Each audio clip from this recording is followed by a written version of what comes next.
Proses penanganan longsor yang terjadi di ruas jalan antara Indobonto, Kota Mobagu di Desa Muntoy terbilang cepat. Akses jalan yang sempat tertutup kini sudah bisa dilalui kembali.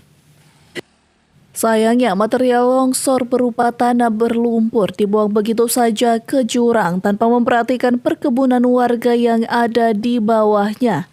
Tapi maksud dibuangan dia jangan buang di bawah. Karena itu terampai kobong kan di bawah. Ini terampai tanpa pupu boleh pilih ada di bawah, so lumpur semua itu.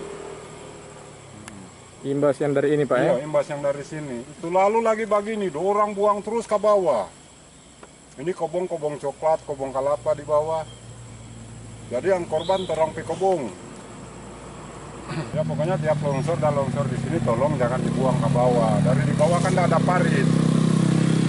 Rudi berharap pihak terkait memperhatikan areal tempat pembuangan material longsor dan tidak lagi dibuang di sekitar perkebunan warga, agar tidak merugikan dirinya ataupun warga lain yang memiliki perkebunan di sekitar lokasi longsor.